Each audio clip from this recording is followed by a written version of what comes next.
Okay, hello and welcome to topic 5, prosperity and consumerism. So this week, your first discussion due Wednesday, you're looking at the Victorian age, and there was a huge disparity, income and wealth disparity.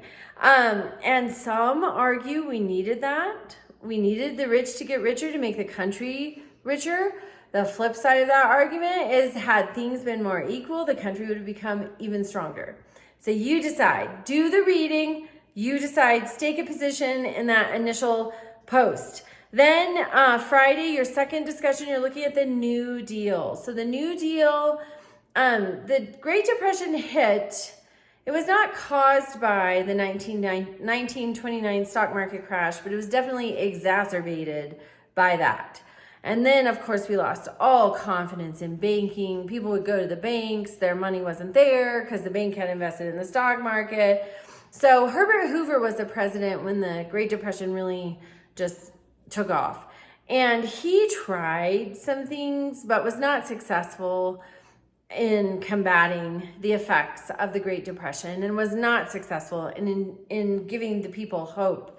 And so then FDR is elected, takes office in 1933, immediately out of the box. We've got banking reform. That's when the FDIC insurance, if you have money in a bank, it is insured today up to $250,000, but originally it was up to $2,500. Let's restore some confidence in the banking system. And then we have these jobs, programs to get people back to work. We have a fence here on our farm that was built by a CCC program. So, and work inspires hope and purpose and value. Work is one of the, if you're not working, get a job. I went to a training once, and the trainer said, work is a Band-Aid for our lives. And it really is. It helps you put your energy into something positive.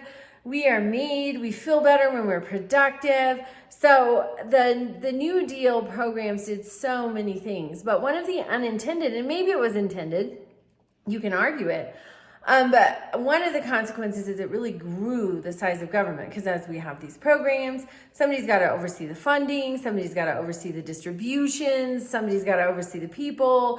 So it grows the government. Also, it kind of makes the government more parental and us kind of the children, right? We have a problem, let's look to government to solve it. So, but then you have people like Ronald Reagan, who said the most terrifying phrase in the English language is, I'm from the government and I'm here to help. So there's so many perspectives on this, and I am excited to see yours.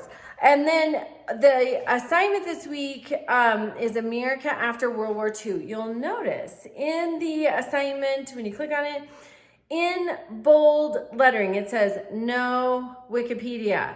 I am seeing some Wikipedia in your sources. I'm going to start dinging those and not giving credit for those as sources. The university has specifically declared those are not scholarly.